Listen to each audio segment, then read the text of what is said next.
Hello, it is me and my tea again.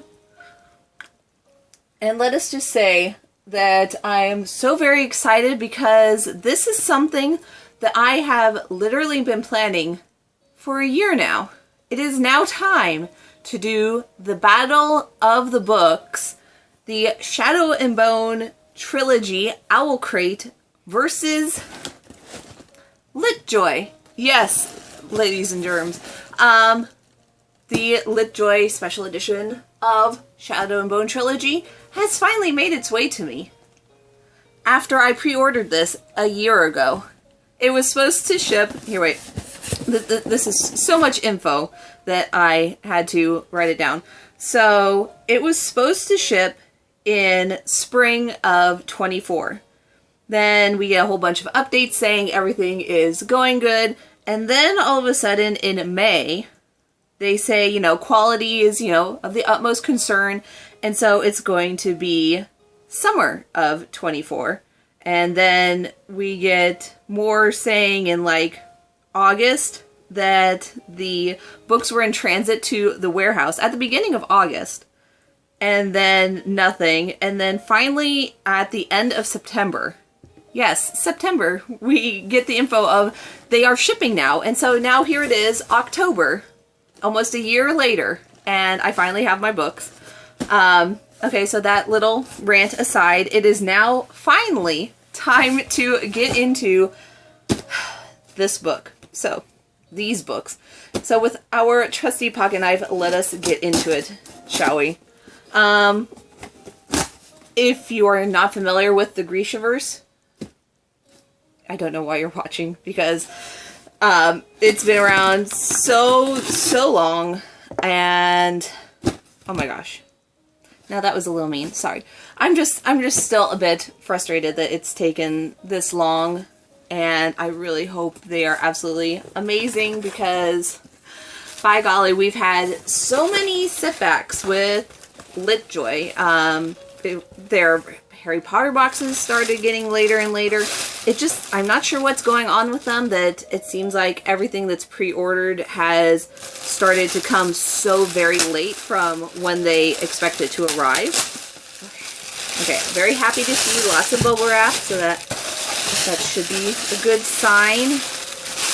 Wow, it is wrapped up in foam. Okay.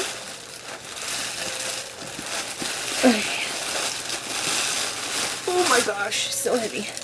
I thought there was something else in here. Oh, okay. So there was supposed to be a little freebie, and I guess it's down here in the bottom. So there's our little freebie for pre-ordering. So let's start with a freebie. So our freebie was from their key collection. It says Leigh Bardugo. And I will say, if there's one thing Litjoy can do, they do keys very, very well. They are very expensive, so I was glad to see that this one was, like, you know, free. Wow. So this is supposed to be, like, the key to the little palace. It does not disappoint. It is stunning. Very, very weighty. You can see the little palace on top, and then we have different birds, and then the Grishaverse logo at the bottom. Oh, wait, there we go. Oh, okay, so that is very lovely, very nice. So I shall go like this, and I'll set our little key right here. And then we have our little spoiler card, which doubles as a beautiful piece of artwork of Elena. Absolutely stunning. Love it. And then it talks about the different illustrators that collaborated with this collection, and so it gives them shout outs. So definitely shout out to all the wonderful people that made this book series happen, whether it be Leigh Bardugo herself or the different illustrators. Okay, now it is time for our books, and then we shall compare them to Owlcrate's special edition. Okay. Nice, nice. Now, if you haven't seen my Owlcrate video, I'll like link it down below or put it up above. Their box, it didn't have a special case for the books, but it did come with a lot of specialty themed items, like the mug that's right there. They had a Elena and the Darkling necklace set. They had some teas and a whole bunch of other things. My absolute favorite was the book holder that looks like the clothing from the Grishaverse. It's absolutely stunning. But this slipcase is very beautiful. It is themed after, I believe, the Little Palace, and I don't want to ruin it. Okay, there we go. So, ooh, alright. So it pops up. I'm trying to figure out how it's gonna stay up though, but it pops up like that. And then, oh wow. It opens like this, and then the other side. Wow, this is very heavy, by the way. This slipcase is gorgeous. It will definitely take up a lot of room to be fully displayed, and it would be a very tall shelf. Or I think maybe on a table it would be really pretty. But let us open it up gently. Okay, there we go. Okay, so the doors are opening, and we finally get to see, after a year of waiting, our beautiful books. Okay, let's slide them out. Oh, they are in their plastic prisons, so I'm going to have to take off their plastic wrap. So, one moment, please. Okay, so I've opened the first one. So here we have the Litjoy edition of Shadow and Bone. Lots of gold foiling on the back. It says, "Like calls to like."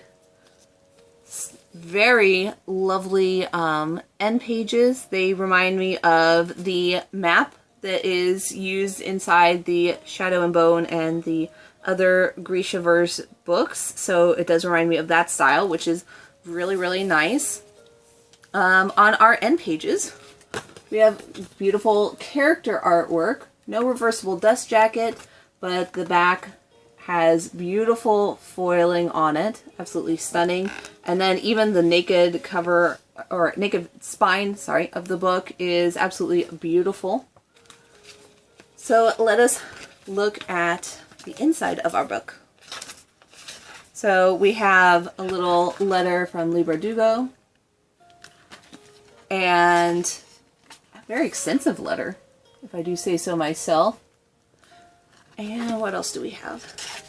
Yes, we have our classic map from the first books. Beautiful. Shadow and Bone. Oh, we have a little annotation from Leigh Bardugo there. Ooh, okay, so we have the list of the Grishas and their different ranks. Okay, this is very good.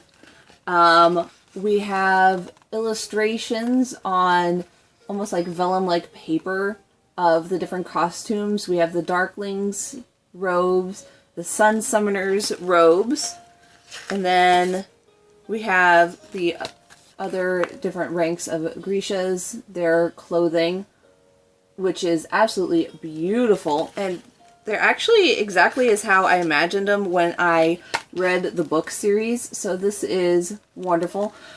We have, I believe, yes, this was a digital signature from, they all have digital signatures. They're not a real signature.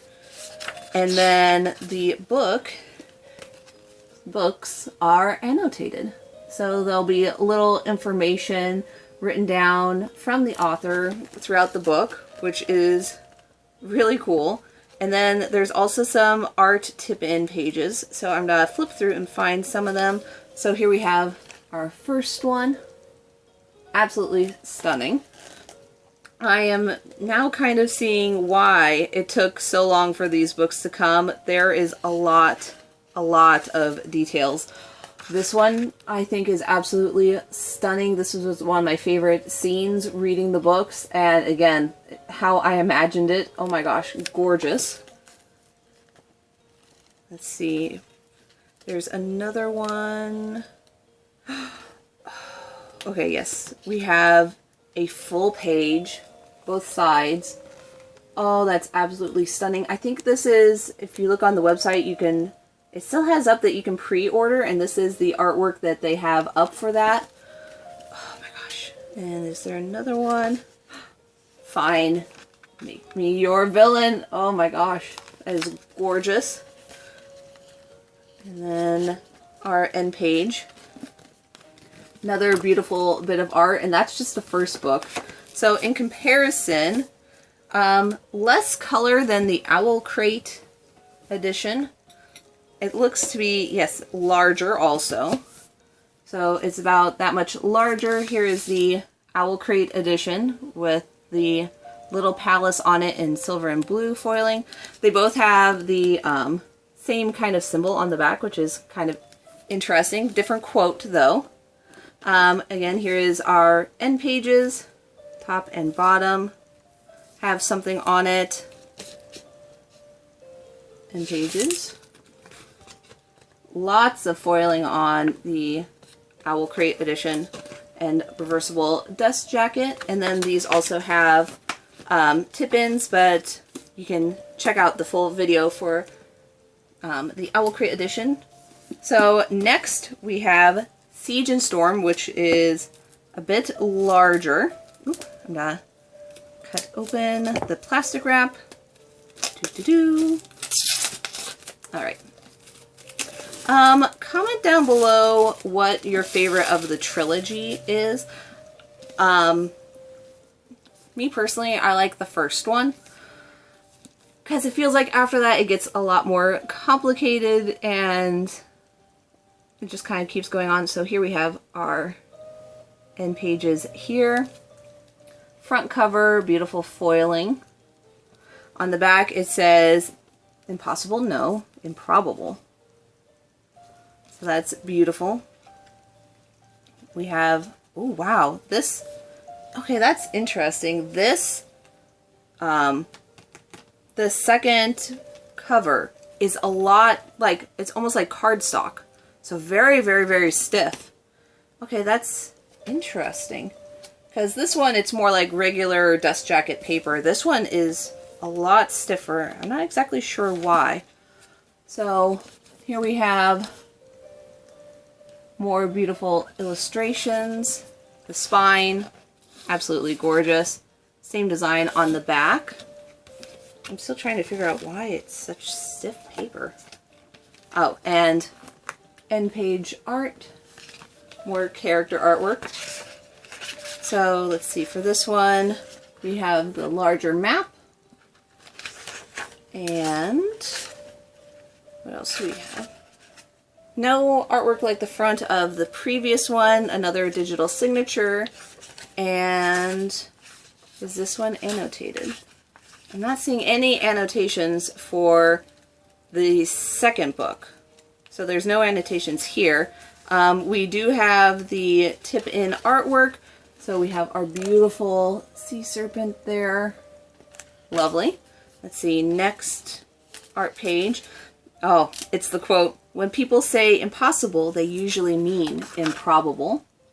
Beautiful. And then, let's see, our next one. Beautiful conversation there. The artist, absolutely phenomenal.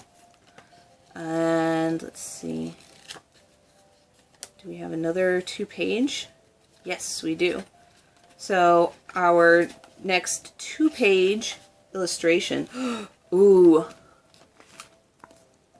Wow.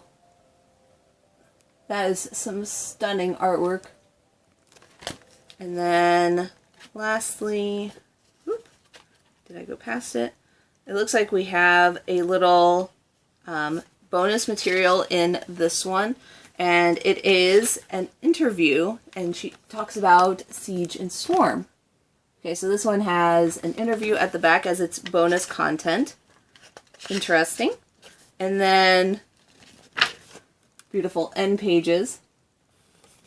And I will get out. Oop, I don't have it with me. One moment, please. Okay, so I had to go pick up Siege and Storm. I thought I had it with me, but here is the Owlcrate edition of it. We have designs top and bottom, again, more colorful. Here are our end pages, reversible dust jacket, and then the foiling on the hardback. And then some lovely illustrations on the inside of these also.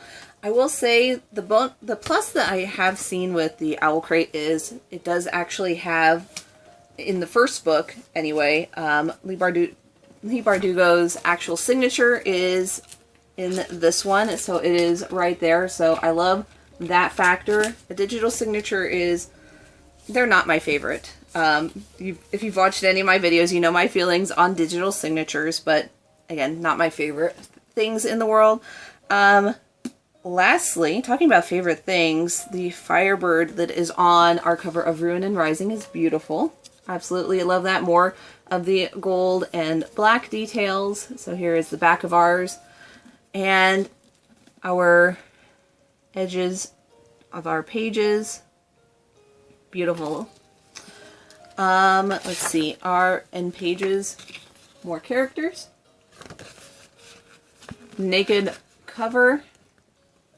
Beautiful. Lovely spine. And again, the paper on this one, it's not as thick as the third book. It's not as thin as the first book. So it looks like we have like 3 different textures for the dust jacket, which is odd. I don't know if it's meant to be that way or if it's just some glitch in the bookmaking matrix, but that's interesting. If anyone else has received this set, do let me know if your books have like 3 different thicknesses of dust jackets. So let's see if we can find our artwork. Ooh, it looks like it's very far in the back of the book for our artworks. So way past halfway, like 244 pages until our first bit of artwork, which I'm a little sad because there are some things at the beginning of the book I would have loved to see be art. But yeah, that's way past half. And then it's only about 22 pages later we have our next bit of artwork. Beautiful. It says, "I am the Sun Summoner. It gets dark when I say it does." Interesting. And let's see, our next, again, very quickly, only about 40 pages later, we have our next set of artwork. That is absolutely stunning. And then I think our last bit of artwork, interesting, we don't have a 2-page artwork for our last book. Here we have our last bit of artwork in our book. Again, it's odd. The first 2 books had 2-page, I think it did, 2-page artworks, but this one only has 1. Or none, I should say. And then lastly, the great tragedy of end page art. When it's designed and the dust jacket covers over the main subject piece, which just crushes me, because it's like, how simple could it have been to maybe direct the artist to like just flip-flop so that the artwork could be fully seen. But there is our end page art, absolutely beautiful. And I love all of them. I don't know what else to say. These books are absolutely beautiful in their own way. Comment a light bulb if you like Owlcrate's version better, and then comment an owl if you prefer the Owlcrate edition. But that being said, I'm disappointed at how long it took to come, but I'm very happy that it is here. And also, if you're interested in checking out that video, you can go ahead and click right here. And if you're new, welcome to my channel, and hit that subscribe button so that you never miss my videos again. And I'm gonna quickly sign off because my camera is dying right now. So that being said, thanks so much for watching, everybody, and I will see you all in the next video. Bye!